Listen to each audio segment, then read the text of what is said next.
to discuss the ups, downs, and sideways of the sport of figure skating and maybe give you +5 GOE along the way. Let's introduce today's hosts.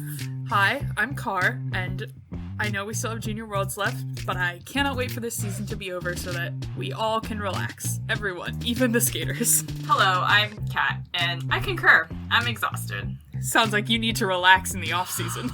You have no idea. I mean, our last recorded episode was the pairs episode from the Olympics. Which was us. I know, and the high that we experienced there, it is, all deflated now. But anyways, this is our Worlds episode. Post-Olympic Worlds are always the time. Indeed. I think that we're all aware that post-Olympic Worlds can be a great place to shake up the placements, considering a lot of the Olympic team, Olympic medalists, choose not to go to Worlds or aren't assigned to Worlds. I mean, the Olympics are so exhausting and such an experience for a lot of these skaters, so it's very common for them to just skip it because they're, still recovering from the high of the Olympics.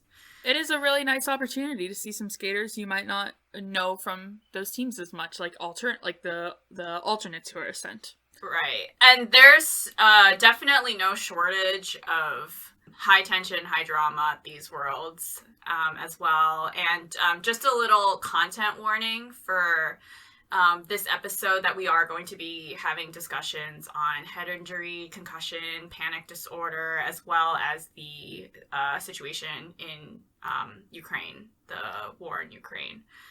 So with that, I think it's impossible to discuss this Worlds without bringing up the fact that the Russian and Belarusian athletes were banned from competing at these Worlds due to Russia's invasion of Ukraine. It was really, I have to say, really heartwarming and really emotional. A lot of people were wearing hearts with the Ukrainian flag in the Kiss and Cry, a lot of skaters, and apparently some volunteers were handing out Ukrainian flags for the audience members to hold up for the Ukrainian skaters. I'm not really sure if that was an organizing thing or if that was just maybe a fan that organized that, but that was just a really nice gesture of support, and it seemed like the audience was pretty full.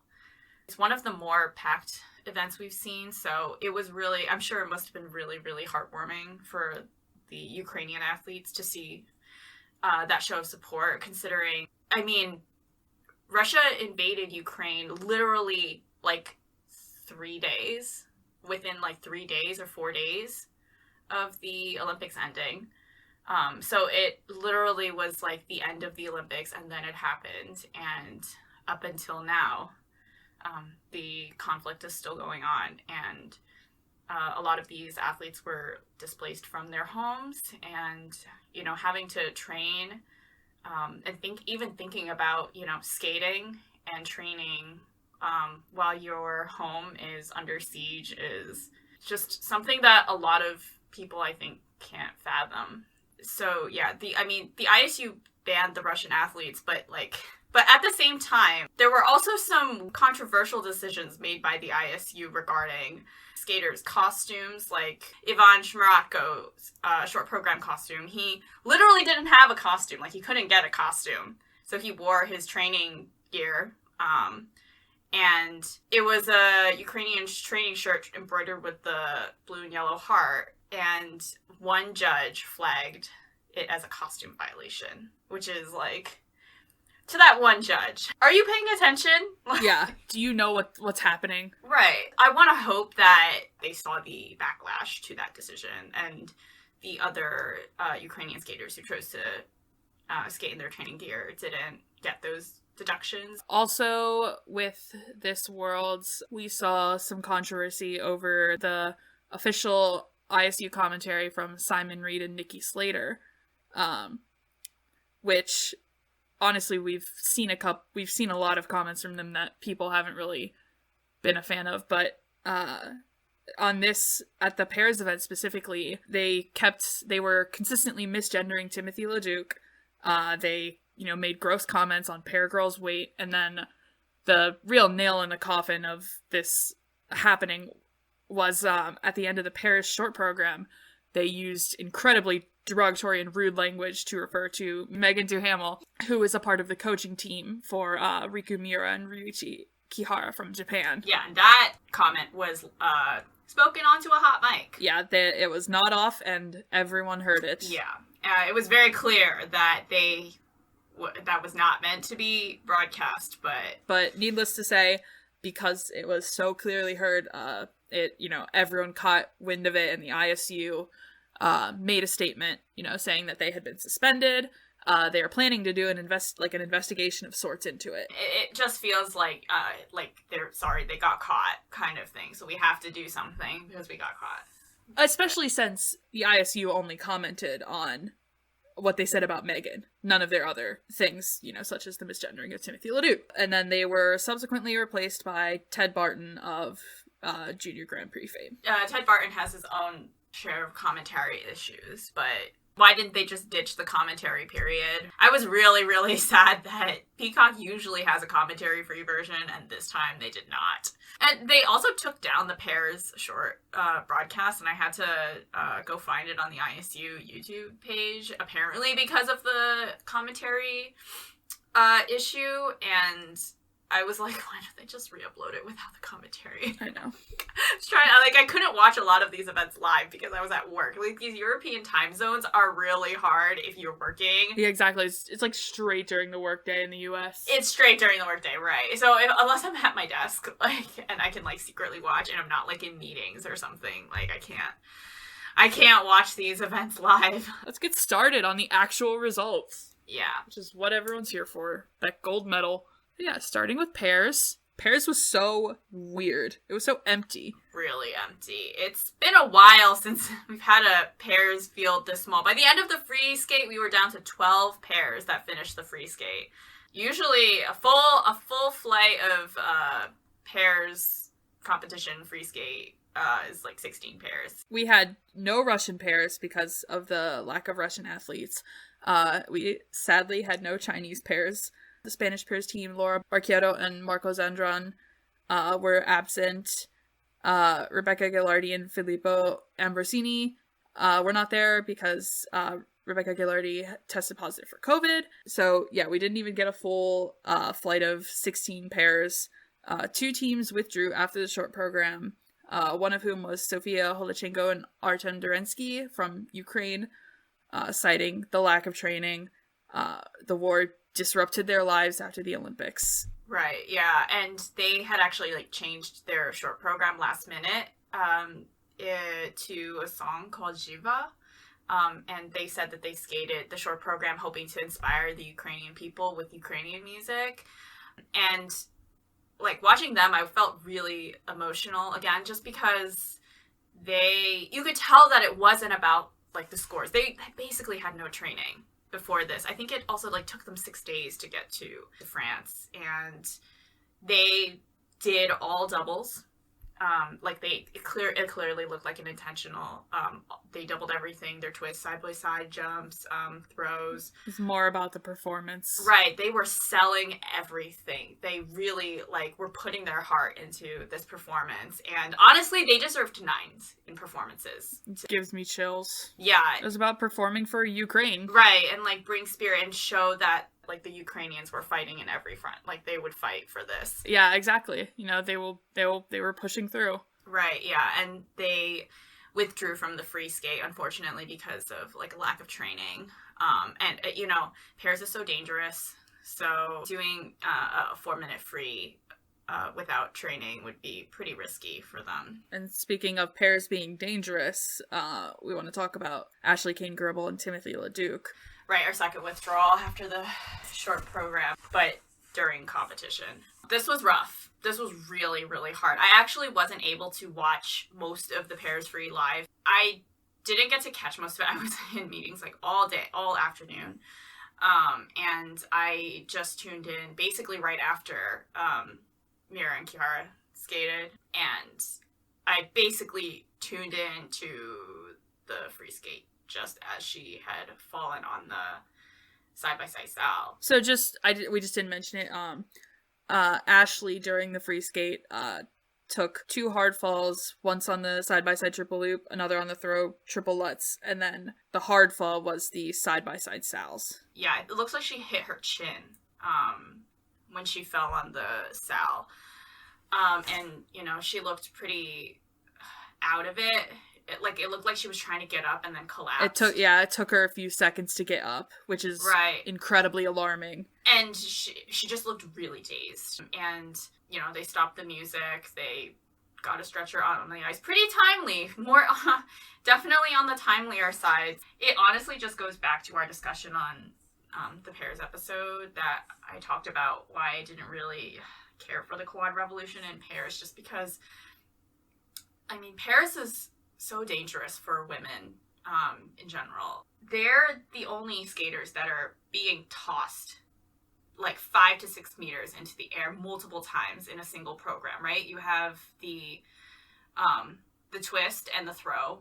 Those are 2 must-have elements. The lifts themselves, even though they're not being thrown, they're so high up. Exactly. And of course, that's not to say that the other disciplines don't have that risk, but imagine yourself being tossed and twirled like 5 to 6 meters in the air, landing on ice. You have to have like almost like insane courage to be able to sign up for this, I think.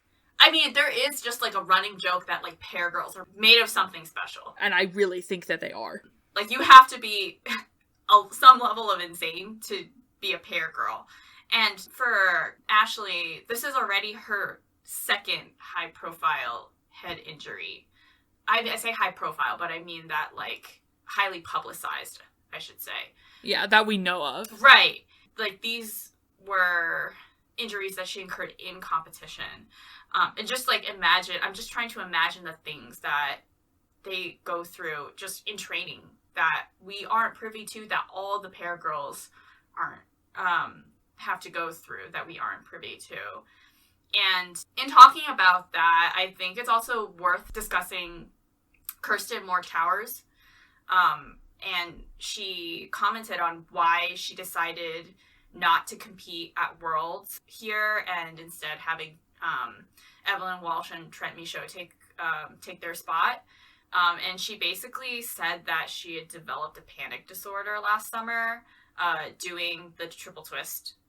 And they just didn't practice the element for 2 months. And she did a double twist in the beginning of the season just because they didn't practice it. And she said that she had to like pull over on the side of the road one time and call her coach because she was having a panic attack. And to be a pair girl, you have to be literally fearless.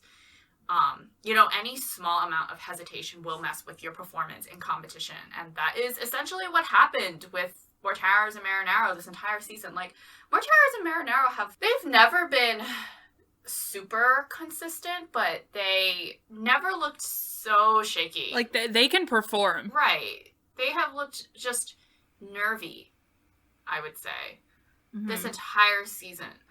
But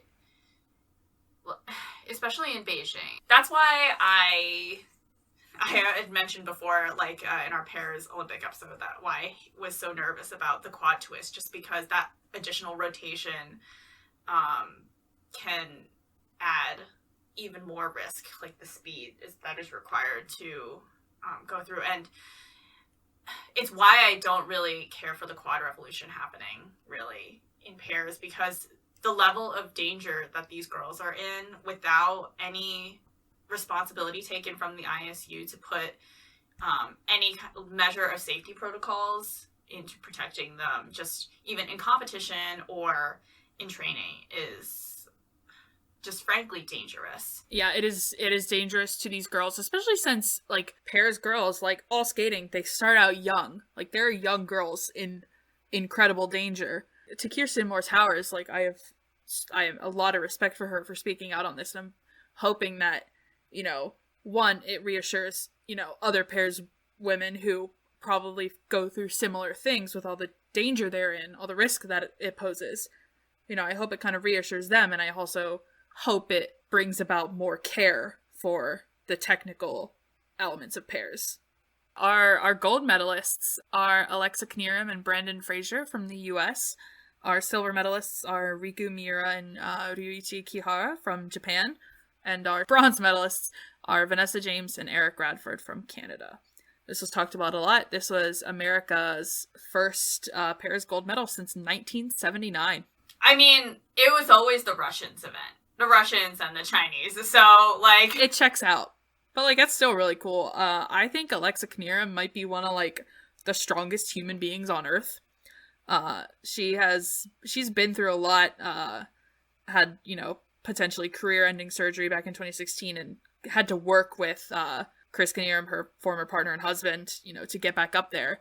I'm very impressed by her. Yeah, she has a lot of mental fortitude. Like, it's pretty impressive. I know that she also had, like, a potentially career-ending surgery, I think back in 2016 or 2017. She's had a lot of ups and downs. And Brandon's always been pretty solid, and, you know, they're still a pretty young team, so pretty impressive that they're able to make it this far.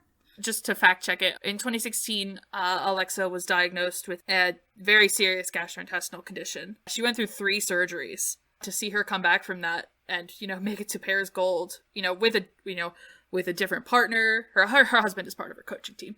You know, I'm glad for her, especially since Knierim and Fraser have turned out to be pretty solid for, you know, a new team. I think I'd mentioned this in the Olympics episode, but they're still on a rise, and I have a feeling we'll continue to see them at least near the top, you know, comparative to Russian and Chinese pairs. I mean, they're about to get the world champions boost, so... Yup, that's true. Yeah, let's talk about silver. My children, our children. The shining lights of pairs. Yeah. I say children, but only Riku is younger than us, and Ryuichi is, like, nearly 30, so... Yeah, so our silver medalist, Riku for short, from Japan, they got silver, which we're obviously delighted to see. I am just so impressed with the way that they perform, especially Riku. This was definitely one of their roughest competitions this season. / the roughest competition, I think, this season. Yeah. And I just think that they're so special and unique in the way that like, Riku especially doesn't let mistakes hamper her performance, and that is, like, the number one thing. I, like, don't care if you fall in literally everything, but you are still selling your performance to me. I don't care. Do not care at all. And that's what she does. Like, she definitely had some issues with her jumps here in the free skate, and she stepped out and almost fell on some of her throws. But the way she fights for the landing, oh my god, that throw, Lutz. She is a warrior. I mean, she did the same thing basically at the Olympics too. Mm-hmm. Yeah, I was just about to bring that up. The crazy, insane save. Yeah, and they have such speed and the impressive transitions, like that lunge out of the lift. Just so impressive, and I honestly couldn't be more thrilled for them. They are really, and deservedly so, building a name for themselves in pairs, and I am just so happy for it. I think, like, an interview came out, like, just recently that, like, Ryuichi said, like, he wants to go with Riku for, like, he's like, I'll last for, like, the next 2 Olympics with her, because I want to go with her, and I was like, good, I'm here for it, let's go, you are such a special team. Right. He said that he was never going to find another partner like her, and I know exactly what she means, because she is fearless, and she can perform, and she's such a fighter. Like, I'm just, it honestly warms my heart so much. And I know I say this all the time, but I just, like, I think about how she looks up to Wenjing so much. I know, and it shows. It just shows so much, like, how much she had, because those are all of the things that made me fall in love with Wenjing too, is just her fierceness, her performance, and just her energy and her fortitude is just second to none. They got Japan 3 pair spots when, like, not too long ago we were like, what is Japan gonna do with their 1 pair spot? I think they're also just being generally very inspiring for Japanese pairs. Yep, and I really hope now this will be a wake-up call, considering World is in Saitama next year. Maybe start investing in your pairs and dance, Please. Yeah, Japan could really afford to show some support to pairs and dance as well. Aside from all this, I'm just really, really glad to see that Ryuichi is such a supportive partner, and Bruno as well was extremely supportive of and Megan Ryukyu. obviously loves them. Yeah, I mean, obviously. But yeah, they were really supportive of her. She definitely looked really dejected after her performances, because of the jump issue and the wonk throw. And she looked really, really sad at the end of the free skate. And I think that she was just afraid that she had lost their podium spot, but they hung on by the skin of their teeth. It just really warmed my heart to see that Ryuichi and Bruno were being really, really supportive. It's been a long season for them, and they should be, again, really, really proud. They finished on the podium at every single event except for the Olympics. That's insane. And even at the Olympics, they did incredibly well. Yeah. They placed 7th. They had a top 10 finish at the Olympics. And the pairs Olympics event was just skated so insanely well. So they should be really, really proud of themselves. And yeah, finally, Vanessa and Eric, this, I don't know what else to say besides this was definitely their best showing this season. But it was a pretty low bar considering they did not really perform that well otherwise. They just managed to do it at this time. Their lifts looked better here than at other comps, I'd say. My main thing is I'm always terrified that Eric's back is gonna go out or something when in the lifts, because he always looks so shaky lifting her, but they looked better here. Which is good. I like not having to fear for the woman's life in lifts. Yeah. Yeah, and then also, just to talk about some other faves, Safina and Berulava, they had a really, really impressive showing, both here and the Olympics. Honestly, it's crazy to me that Georgia is rising really well in all 4 disciplines. We have Gubanova, Morrissey, and then Kazakova and Revia. They're all kind of making names for themselves, if in different ways. Honestly, I'm always really impressed that they have really great speed and they have really, really good height on their twist and throws. The catch can sometimes be a bit low, but the height is super impressive. So, looking forward to seeing how they grow, and especially if the ban on Russian athletes continues into the season next year, there's a lot of room for a lot of teams to move up. We also want to shout out to Zoe Jones and Chris Boyegi. Zoe and Chris are retiring at age 42 and 31 respectively. Zoe Jones has always been impressive to me. Right? She said that she would keep going, but Chris was the one that wants to retire. And they're both going to become coaches. I think that Zoe said that she has, that her twin daughters are skating, so they can carry on her legacy. Their mother is a legend. Yeah, she really gives me Alyona Savchenko vibes, who's just retirement who? Like we said, pairs women, something different. Yeah, especially considering how hard it was for them to secure training, and funds for them, and she still wants to keep going. Just that's true love right there for the sport. So I think she's also very inspiring for going so long in an underfunded situation. So yeah, now we get to talk about the best podium. Woo! I think I was most excited to see the podium shakeup for this, because the Russian hegemony over this event was... Yeah, so it's the women. I think we can all agree this was our favorite podium. After the disaster of the Beijing women's competition, really. We would like to mention some news that came out. Anastasia Shabatova, Russian-born, representing Ukraine, her mother's native country, was slated to appear at this Worlds, and she withdrew. It was recently revealed that she had been expelled from the Ukrainian national team for liking a pro-invasion Instagram post.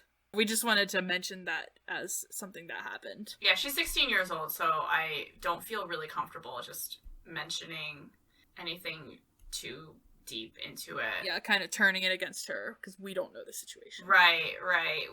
It's a really tough situation in general. So obviously our medalists, we had Kaori Sakamoto from Japan, our world champion. Oh, it sounds so right. Right, world champion Kaori Sakamoto. Finally. Mm-hmm.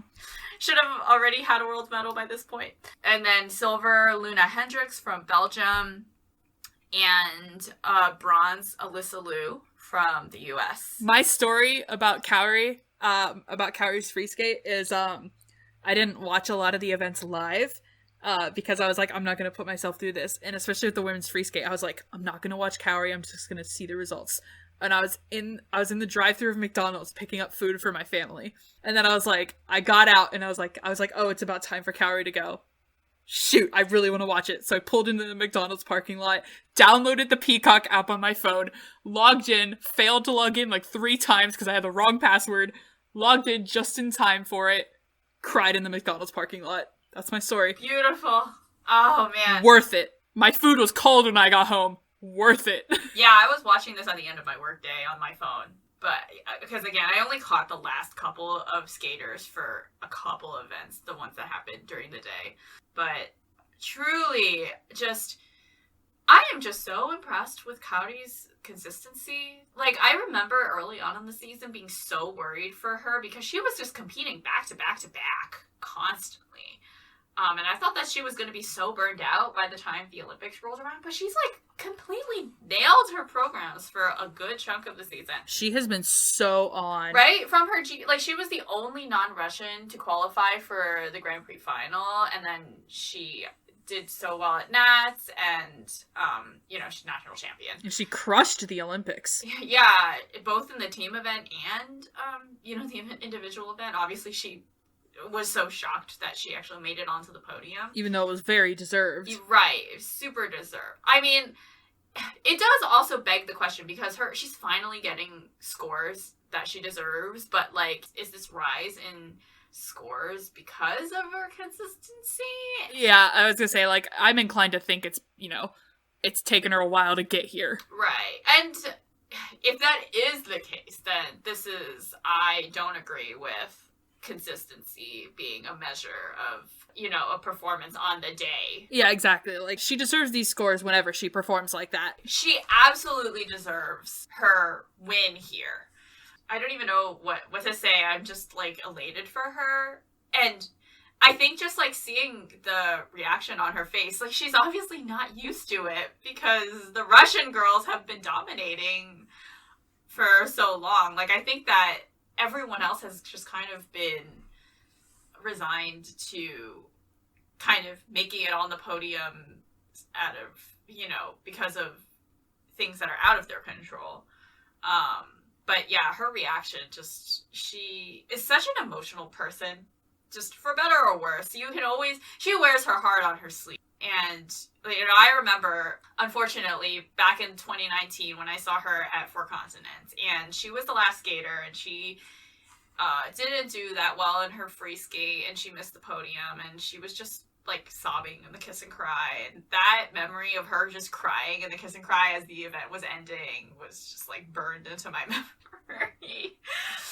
Oh my god, it just made me so, so bummed. But I was so, so glad to see her cry such happy tears here and after her skate and during the victory ceremony, like, especially considering the circumstances of her bronze medal at the Olympics. I think we are, like, even we ourselves were resigned to her not getting on that podium. It's just so satisfying to see her because she knew that she nailed it and she knew that she won. I have never seen such an ecstatic fist pump at the end of a program. Like you said, she's been really consistent this season. I feared for, like, the pressure she felt going into the free skate because, she knew that, without Russia, this was her shot at getting gold, and it would make her the first Japanese woman to win since Mao back in 2014. I was, not that I thought the pressure would get to her. I just didn't want her to feel the pressure, but she talked about it, and I was just so proud of her for pulling through. And the pressure to secure 3 spot for the Japanese women. Yes. Yeah, you could see her in the kiss and cry making sure that, like, confirming that it would get her 3 spots. Right. And that just, like, pulls at my heartstrings. I know. These poor girls. Because, like,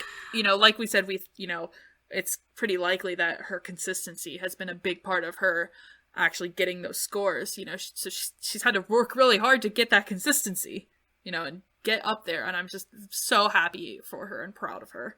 World champion Kaori Sakamoto is actually something that can be so personal. Truly. Oh man, just very satisfying ending. And Luna Hendrix, we have to say. Kind of a surprise. Like a good surprise. Not only the first Belgian woman to win a world championship medal, but she is the first Belgian figure skater to win a world championship medal since 1948, which was a pairs team. 1948. Yeah.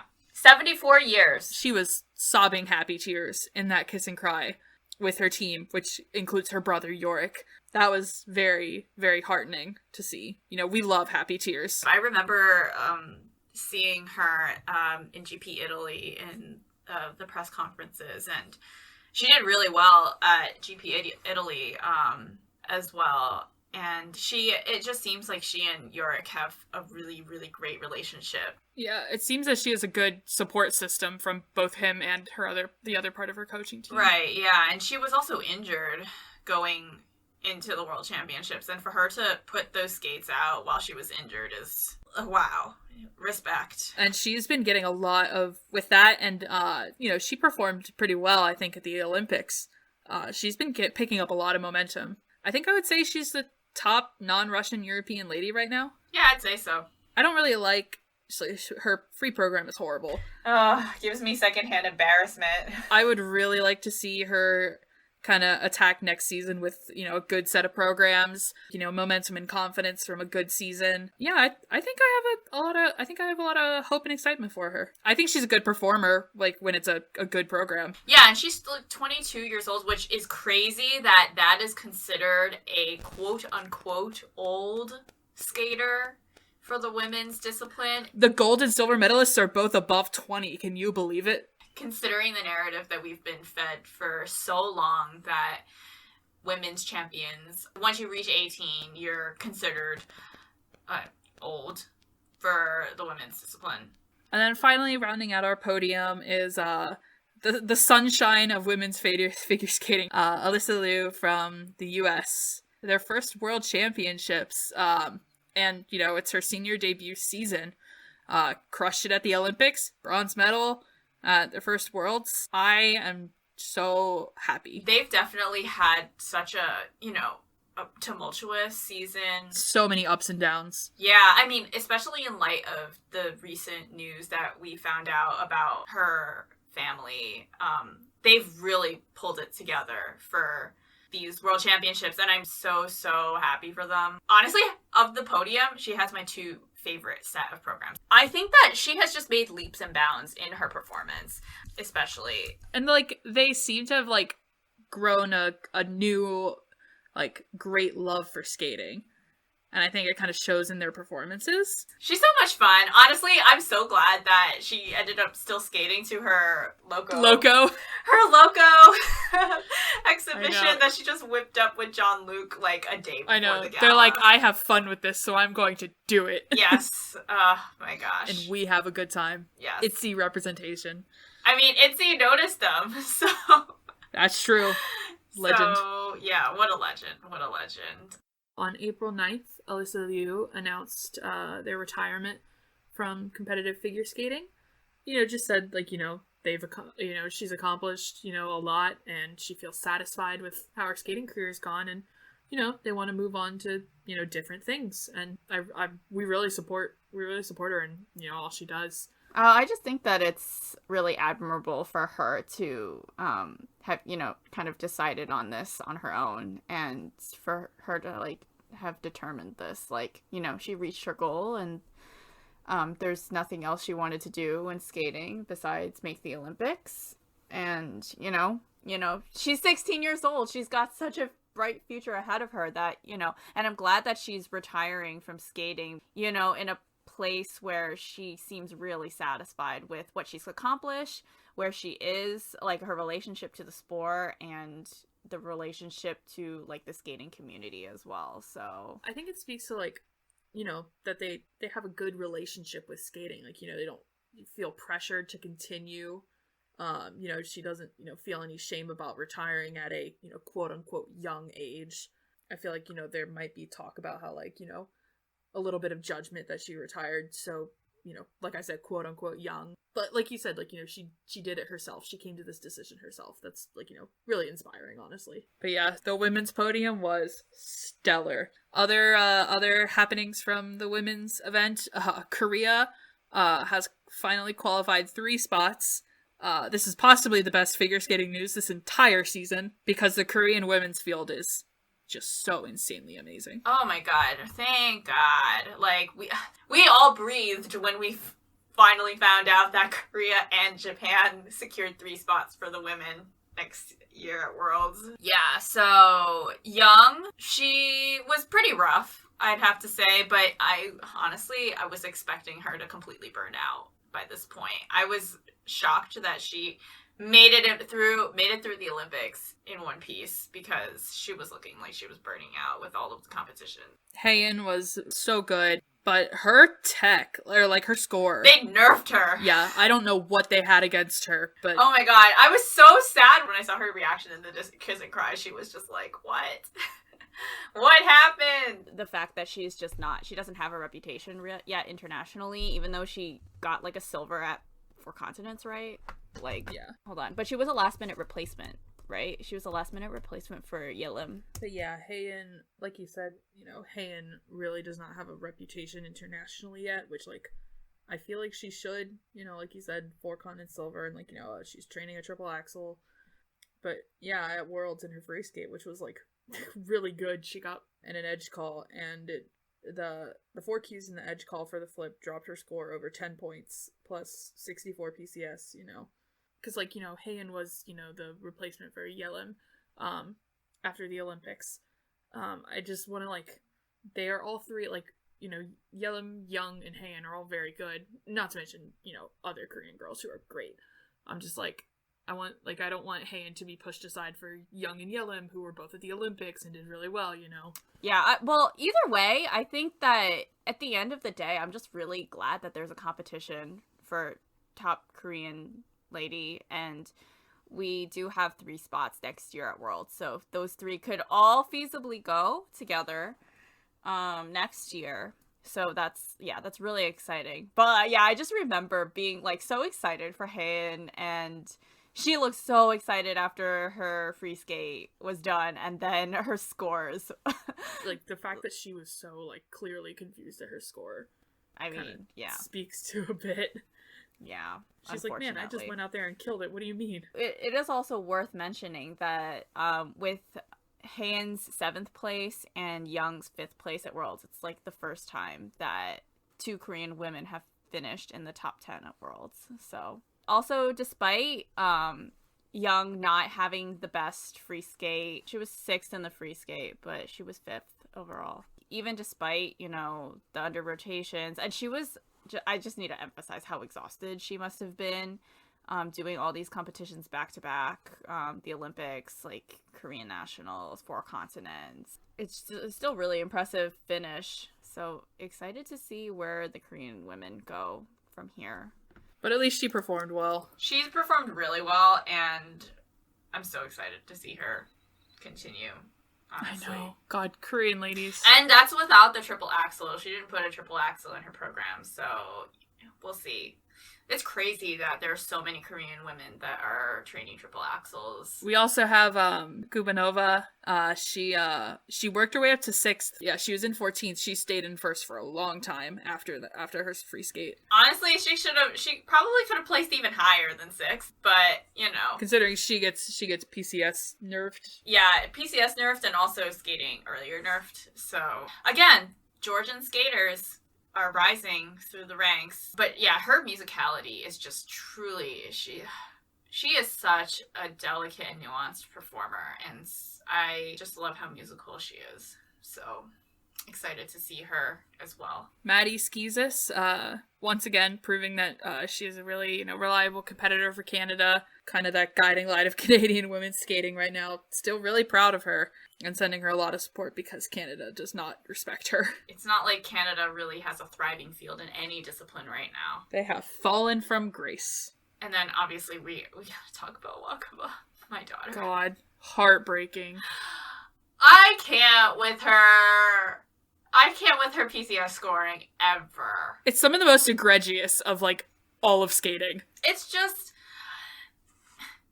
She performed so well at the Olympics, and, it's just the disrespect that they show her. Just, it's not even just the PCS, though. It's the fact that she does have the technical... she has a triple axel. She has the best triple axel of the women's field.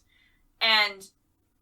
even then, they still won't score her, above 74. It's just what are we even doing here? We have a skater that can put together the technical and the PCS.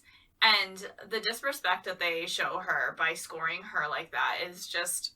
She didn't have the triple axel here, but in her short program, she popped her triple axel into a double. But honestly, it was a good double. I don't think it deserved, -3, -4 GOE on that double. And then they also called her flip edge, as per usual. It was honestly a great performance. I don't know why they scored it like that. They gave her a 67. Come on! They gave her a 32 in PCS. That's just... She should never get that low. I mean, even the Japanese judge who gave her... a 34 PCS. Honestly, she's a 36 plus skater. It's just that, the way that she scored, she's talked about feeling dejected. I don't like projecting my own feelings on skaters, but she has liked social media posts, citing feeling some unfairness about, various different things. And it's just to compete at a top level, you have to have some sort of motivation. And if you're still putting everything you can out and being, not rewarded for it, it's so demoralizing. I'm sadly impressed that she, still gives her all in the face of such horrible disrespect. Right. And she's also been fighting a shin injury as well, she said, since the Olympics. So she's been really holding it together. I think it was a good thing that she didn't put the triple axel in the short. Unfortunately, she fell on it in the free. It's just so sad to me that she knows that if she skates really well, she's still going to get nerfed.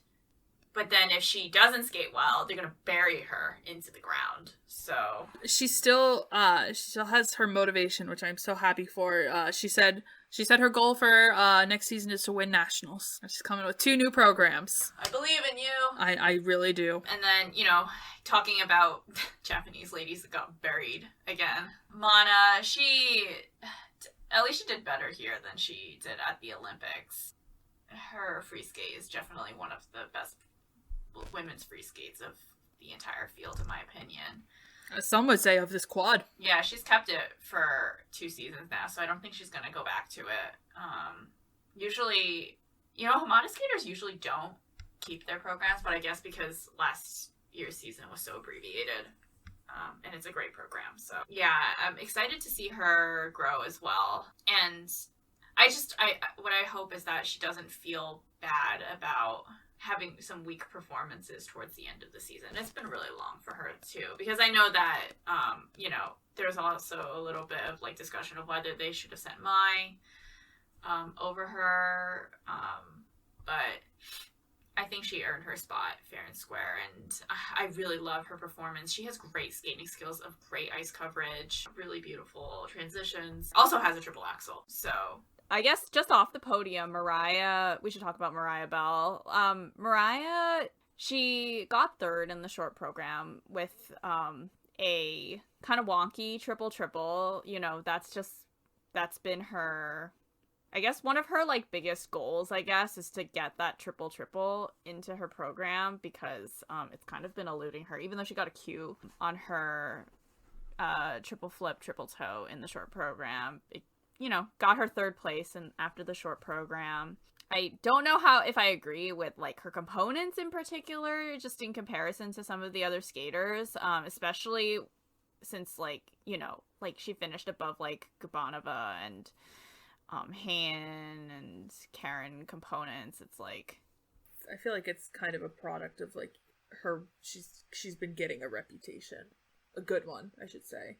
What can you do? I mean, components these days, we know that like components should be judged in a certain way that they aren't, and are mostly kind of just a reflection of who has political favor within the most powerful federations. So, I mean, it's just a discussion that we've had over and over. It feels like beating a dead horse, but it certainly is frustrating though when you see it play out in real time and you see more deserving skaters from lesser known federations, or smaller federations getting shafted in favor of skaters or prominent skaters from larger, more powerful federations. What can you do? I don't know. Like, I feel like every single time I talk about it, I just get resigned. It's just like, it is what it is. Like, I wish I had the power to do something about it, but... We want to mention, I know we've already talked about the 3 Japanese women who were here, but we have to dedicate a portion of this episode to Satoku Miyahara, who has announced her retirement. She announced it on her birthday. And obviously we're sad because she is one of the most special skaters out there. But, like, it's sort of, it's the, like, don't cry because it's over, smile because it happened. Like, we are so blessed. And, like, she's continuing on as a pro skater. But, like, God, there was no one like her. So, yeah, we just wanted to dedicate a special shout out to Satoko. Man, Satoko is just such a special skater. I mean, she is a skater that just makes you forget that jumps exist. No one skates like intrinsic, like, like the definition of skating, like, skating around on the ice. No one does that like her. I mean, she's the spin queen, the skating queen, like consistently getting level 4s on her steps, and like one of the only skaters to get perfect GOE on level 4 spin as well. So wasn't she like the first unanimous +5 element with her layback spin? Yeah, perfect score. And I think it showed how like under her, she posted about it on Instagram, and there were like tons of comments underneath from various skaters like showing their appreciation for her. She's just a skater's skater. Yes, exactly. Like, she is such an ideal for just pure skating. She is one of the few skaters that just rendered me completely in tears watching her skate. It was at Grand Prix Final in 2018. It's the only time that I've seen Satoko skate live. And I wanted to get photos of her so bad. And I got a couple of photos, but the lighting on that rink was so bad. I think we talked about before, but the lighting was so bad. So I tried I remember that. I tried to get as many as I could during practice. So I have like a couple of really bad practice photos from Grand Prix Final. But then during the competition, I mean, she had the Song of the Sparrow short program and the gorgeous tango free skate. Oh my god, I just remember being in tears during both of them. It was like I was clutching Gabb so hard, like we were just crying. We just did not get any photos. Literally no one can blame you. We were crying so hard, and yeah, unfortunately lost my chance of getting like good competition photos of Satoko, but that memory still I remember so dearly. But yeah, we love you so much. She said that she's gonna continue skating on the pro circuit. She's gonna be doing Stars on Ice in Canada, probably some more shows in Japan. To quote, I think this was one of our old episode titles, so to quote that, everyone say thank you, Satoko. Yes. I don't even remember what if it was in reference to, but it's always relevant. I don't either. Alright, so now we get to talk about the men, which I think the men could have gone a lot worse. Yeah, honestly, that's what I was thinking. Considering the disaster that was Worlds 18 with the men. Oh my god. Yeah, so in our podium we have gold medalist Shoma Uno from Japan. Our silver medalist Yuma Kagiyama, also from Japan, his second world silver. And in bronze, we have Vincent Zhou from USA. I believe it's also his second bronze. Indeed it is. So, yeah, we got some repeats here. The men's short program, if you look at, like, just looking at the short program, if you look at the standings, it was crazy. The top 18 were all above 80. The top 11 were all above 90. And we had a lot of personal bests. Free skate did not go as well, but it was good to see a good short program. Right, yeah. I mean, like, honestly, kudos to Shoma. Finally got that gold. Yeah, he at least did get, like, a 4 continents gold in 2019, and, until that point, he'd just been, like, silver cursed forever, and he's had, some ups and downs in his career, and it was, not looking good for him, but it seems that he's adjusted to the switch to Lambiel, and, I was gonna say, because we were unsure about that. Yeah, who knew, honestly? I mean, let's be real, Stefan... I don't know of any skater that would go to Stefan for jump issues, and Shoma's one of his most glaring issues as a skater is his wonky jump landings. Yeah, which, to be fair, he is overscored for. Oh, he definitely is. Like, his quad loop was so wonky, and it got, like, crazy GOE. I was like, what? And he was also injured, like, before the Olympics. Remember, he said he had a twisted ankle, so I have no idea how he landed all those jumps. I was gonna say, but he was still able to put out a solid performance, which is impressive in its own right. Yeah, I mean, the scoring is its own issue. Like, still like zero transitions. I don't like Bolero at all for him as a skater. Like, he does better with more dramatic stuff. But, yeah, but still, kudos. He had 5 quads. One of them was under-rotated. But putting together 5 quads in a program, I mean... It's impressive in its own right. Yeah, I mean, the landings and some are definitely dicey rotation-wise. But you can't argue that base value. Unfortunately, very impressive again, so. Yuma, this kid is still out here crushing it. Yeah, I mean, this time I feel like he probably felt a little bit more pressure coming in as the Olympics silver medalist. I do think he's starting to kind of, with great results comes great pressure, responsibility, Spider-Man, something like that. Yeah, I mean, last year he kind of said that he, like, kind of unexpectedly made the podium. He was not expecting to do so well. I mean, it was his first senior season and his first senior worlds, so. I was gonna say he's still 20 points above Vincent. Yeah. It's hard to argue the results here based on the performance, really. I mean, it definitely deserved. I honestly, Yuma has just really, I mean, we've said all the time that Yuma's greatest strength, I think, is the skating skills.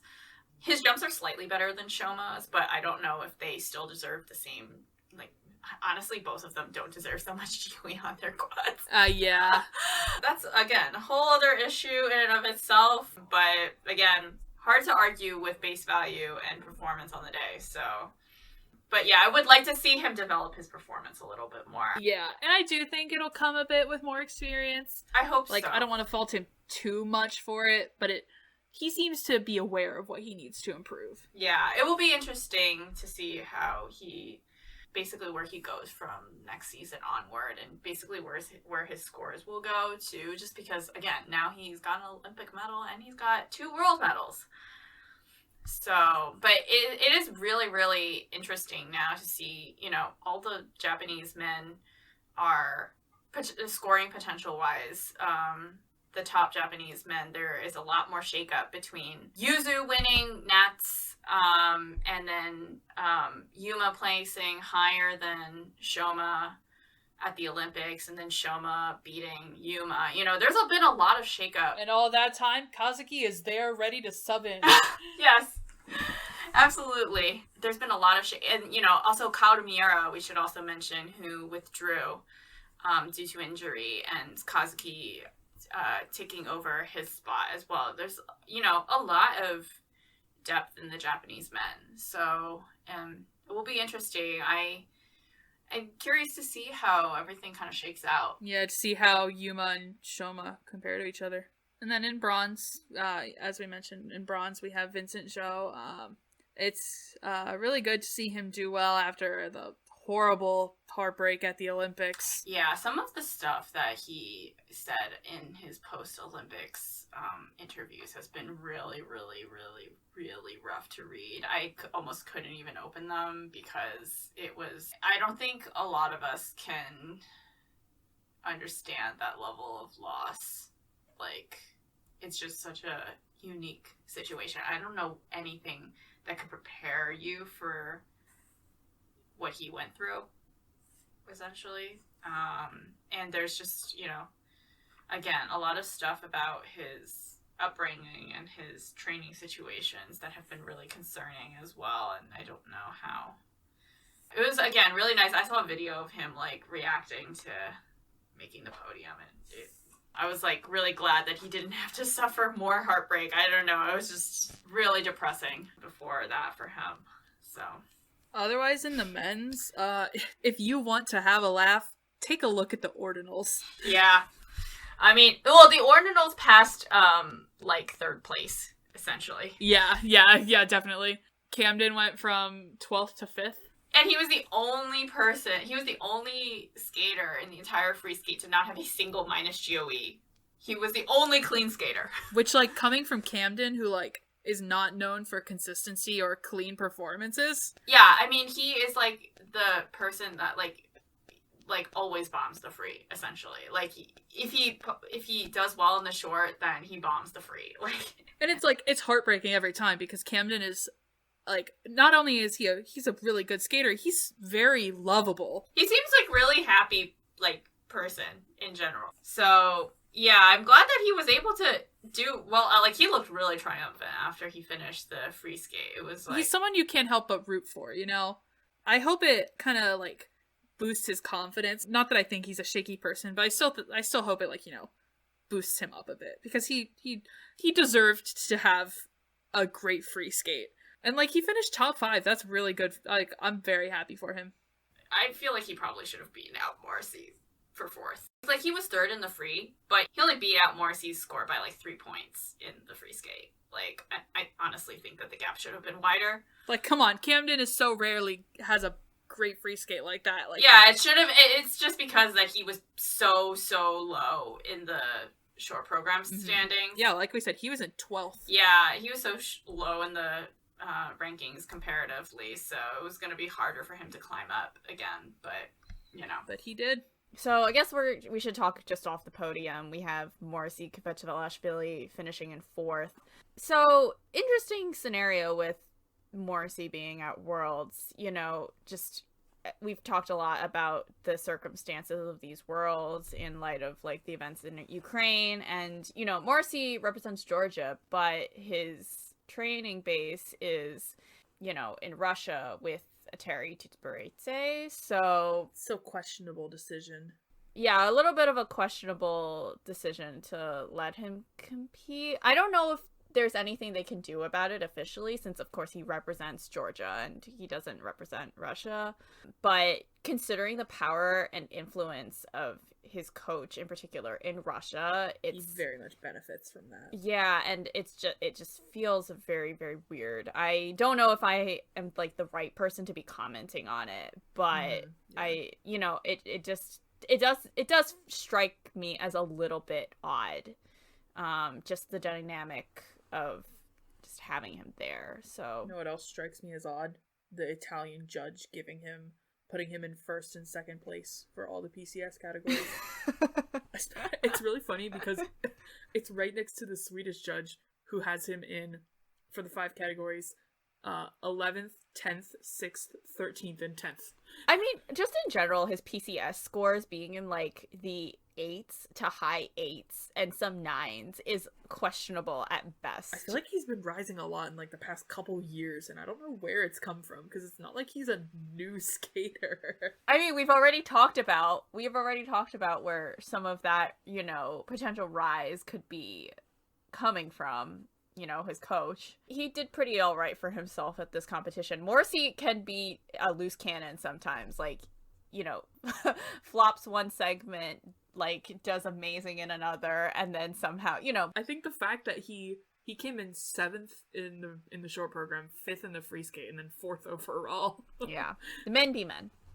Okay, and then obviously we gotta talk about Kazuki, right? Yeah, our next shout out goes to we mentioned him earlier, Kazuki Tomono, our favorite alternate. He did. Oh my god, his short was so good. I think it was his first time scoring over 100. Yeah, definitely his personal best. Yeah, I can't help but think that the pressure probably got to him in the free skate because Japan finished in the top 3 after the short program. Even the media was asking and like making comments about, you know, possible Japan podiums. It's like, why do you do that to athletes? Like, come on. Like, he obviously gave such a great performance in the last post-Olympic Worlds. But he also was a sort of a newcomer then, and like he didn't really have much of a reputation then. So fun fact, he came in 6th both here and at 2018. But that one he climbed, and this one he kind of fell. So that's true. But you know, it's okay. I just love that he just doesn't ever give the performance up, kind of like Riku and Ryuichi. Like, he's a great performer.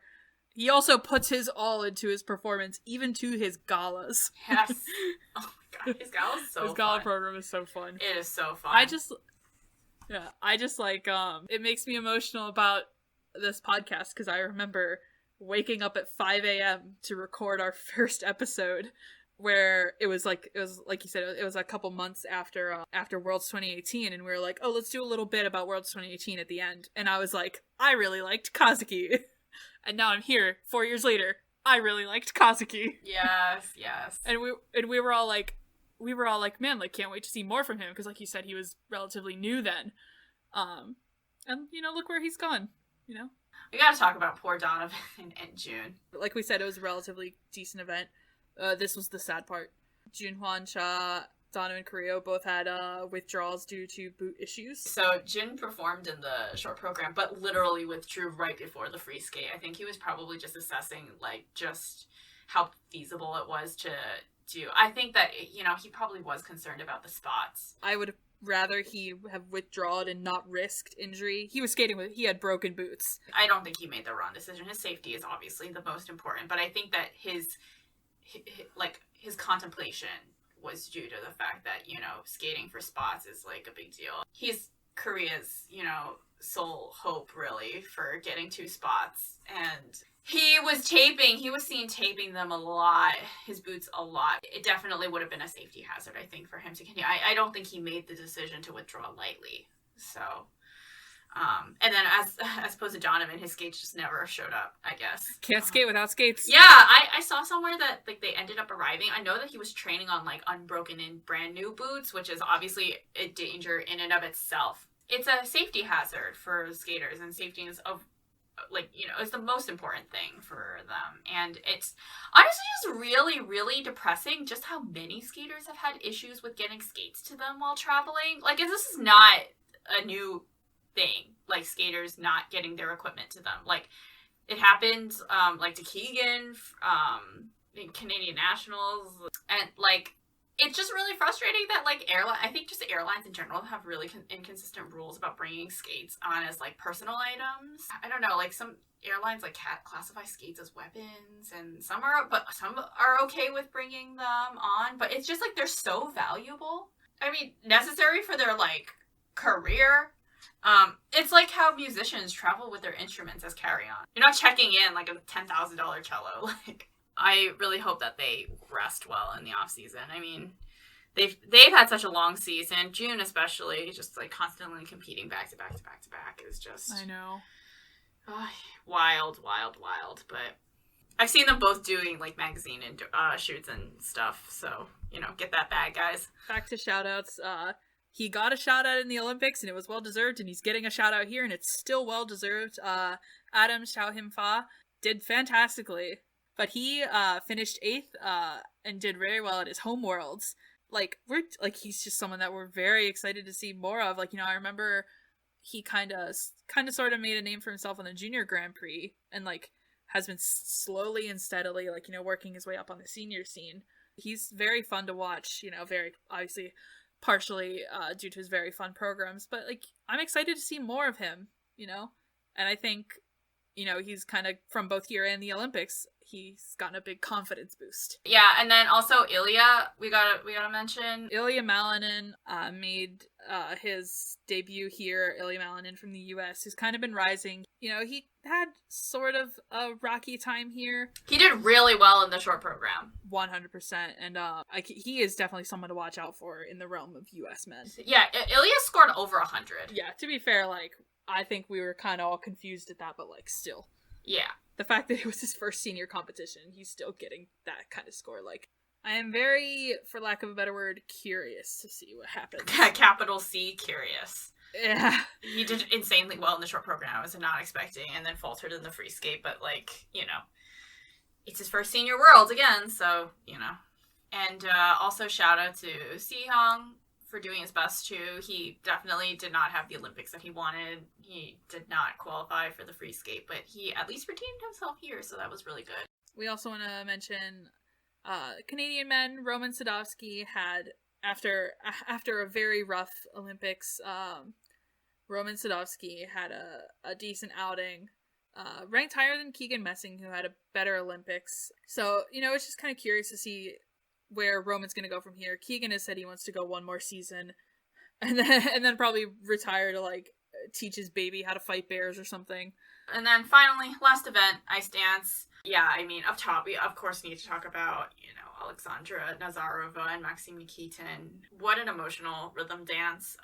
They, just like the pairs, had re-choreographed their rhythm dance to Jamala, called 1944. It was Ukraine's Eurovision entry in 2016, I believe. Yes, it was. And they skated it just in their training gear, and they did not have much practice time, of course. Their lives were disrupted because of the invasion, and they said that they, just like the pairs, skated, for the Ukrainian people to show that they were fighting, but then they withdrew after the rhythm dance. They just didn't have time to train. I think they wanted to change their free dance as well, but they didn't have time. And they just felt it was inappropriate for them to, do their free dance as it was, just because the situation at home. And of course we respect them and their decision for them. And just, hard to find the right thing to say in this situation, just wishing them just safety and health, and that I think that they're continuing to train in Poland for the time being, as, they can't go back to Ukraine right now. So yeah, just wishing them safety and health, and that they're able to train to the best of their ability. So our medalists, we have our gold medalist, Gabriela Papadakis, Guillaume Cizeron from France. Of course. I was to say, pretends to be shocked. Silver, Madison Hubble, Zachary Donahue, and in bronze, Madison Chalk and Evan Bates from the US. What else is there to say? I think we could have predicted this before the event even started, right?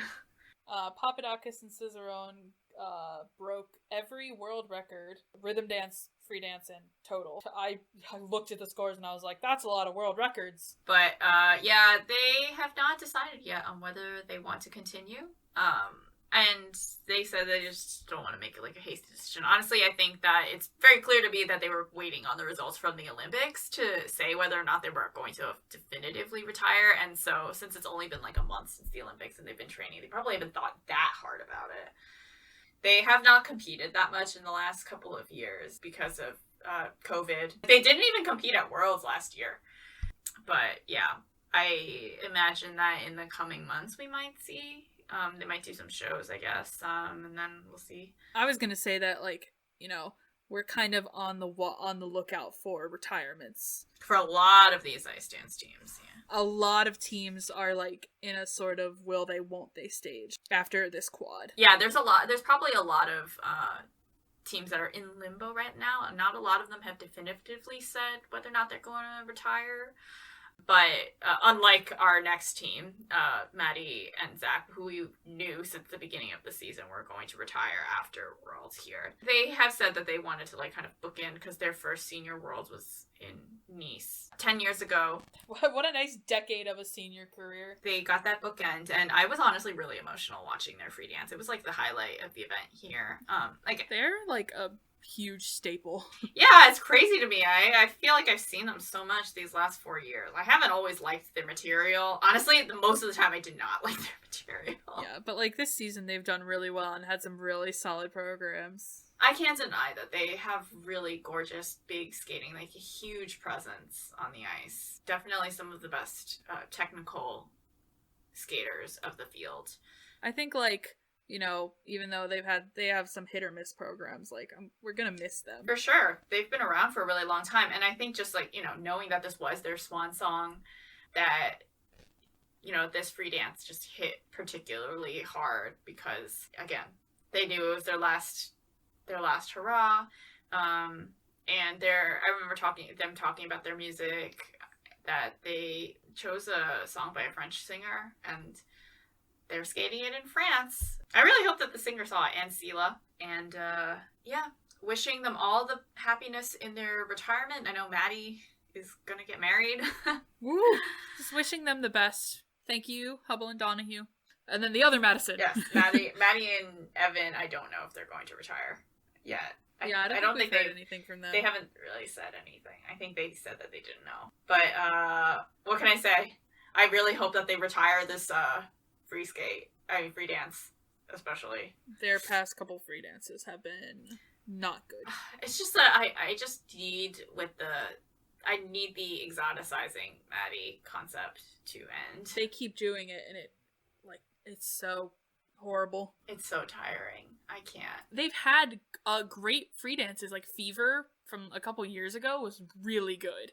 They can do better than this. There are ways to sell this team that don't involve exoticizing Maddie. So, if they continue, then, I mean, Evan has already been to 4 Olympics. I mean, that's crazy. But if he wants to keep going, then more power to him. So, and that's your podium. So we do have some shout outs.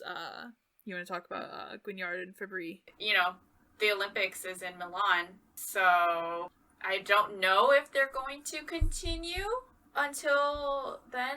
They will be in their mid-30s then. They're definitely on the older side, but they clearly love skating together, so I really hope that they continue. Again, their material is also kind of hit or miss. I know a lot of people don't like their free dance, their atonement one. Obviously, like, yes, I think that she needs the green dress, but I still really love it. And they're just great technically, so. Yeah, I was going to say, they're very solid technically. Again, if the Russians are out of the field, then it'll be interesting to see where all of the placements can kind of shake up. It's kind of like, at the top, it's always been pretty secure of, like, it's Papadakis Zero, Sinitsina, Katsalabov, and then an American team. One of the Maddies. Well, yeah, one of the American teams and or Piper and Paul, but it seems like Piper and Paul have kind of fallen to the wayside. So a lot of the rankings below 4th are kind of up in the air. Like Stepanov and Bukin kind of like mixes up in there as well. Fear and Gibson are rising to that level. Yeah, and then like Guignard and Fabry have always been around there. Hawaii and Baker have been kind of up and down as well. But their free dance here was so good. Like, they've had such an up and down career and season. They are definitely a slow start kind of team, but they really put it together for their most important competitions. Like, they put it together for Nats, secured the Olympic spot. They did really well at the Olympics. And, you know, they performed really well here. I just love their free dance. Like, I think that Japan works really well for them. So, yeah, thought that they finished well. And, like we said, Piper and Paul they've kind of like fallen to the wayside. I don't know, like, their programs this season are kind of lackluster. I think that it's just like, they really had something special with Vincent, and every program since then has felt like an imitation of what they were trying to achieve. Yeah, it's like they're trying to replicate it. Yeah, achieve with the and Vincent. It's just not working out. Because they're at their best when they do something unique and new. Exactly. Like, you know, when it doesn't have to be, like, you know, outrageously wild, but, you know, them trying to recreate their own unique programs. Like, it's just not them. It doesn't work for them. It just feels so derivative. Which is what they were known for not being. Right. So I hope they go back to quirky and weird. So, yeah. Either way... Yeah, we don't know what their plans are. Yeah, unfortunately now Canada does not have 3 spots, so it's going to be it's going to be a fight. If Piper and Paul continue, again, they're another question mark of where they're going. I don't think that they're going to retire this season, at least, but I don't know if they're going to make it through the whole quad, but Canada has, them, plus the Canadians, Laurence Fournier-Beaudry and Nikolai Sorensen, and as well as Lajoie Naga. So, like we mentioned, Fear Gibson have been rising. They came in 6th, I believe. Yeah, I was honestly really shocked to see them surpass the candidates. So. Yeah, I'm not like quite sure where this momentum came from, other than they're with IAM, Ice Academy of Montreal. Yeah, I mean all of them. All of the aforementioned teams are, except for that's true. Piper and Paul and Guinard and Fabry, literally. But, yeah, I mean, I guess then, also another question mark is whether Kana Muramoto and Daisuke Takahashi are going to continue. They should be announcing, they said they would announce their plans soon. I mean, I hope they continue. I think they're a really good team. And, honestly, it's just, like, more of what they represent is, like, important to me. Like, that, Daisuke basically created a new life. Like, Daisuke competed at Worlds like 10 years ago as a single skater, and 2010 Olympics was a medalist. It's crazy that he is in 2022 competing as an ice dancer. Obviously, like the technical, there were some technical issues with their programs here, but it's again just a matter of like what it represents that he's at Worlds as an ice dancer after being a single skater. So hopefully it will inspire more skaters to follow in his footsteps. Like, yeah, because Japanese ice dance, like Japanese pairs, could use some support. Yeah, and that pretty much wraps up our Worlds discussion. If you want to hear any more thoughts about, the present and future of the sport, we talked a lot about that in our Olympics episodes. There was a lot of discussion that had to be heard there. Thank you for listening. We hope to see you for our next episode. We want to say thank you to our transcribing and quality control team, Evie, hi Evie, for editing, and Gabb for our graphic design. If you want to get in touch with us, then feel free to contact us via our website, inthelowpodcast.com, or on our Twitter. You can find our episodes on YouTube, Apple Podcasts, Stitcher, and Spotify. If you enjoyed the show and want to help support the team, please consider making a donation to us on our Ko-fi page. And we would also like to give a huge thank you to all the listeners who have contributed to and supported our team thus far. You can find all the links to our social media pages and our Ko-fi on our website. If you're listening on Apple Podcasts, then please consider leaving a rating and review if you enjoyed the show. Thanks for listening. This has been Kat. And Car. See you later. Bye. Bye. Bye. Figure skating.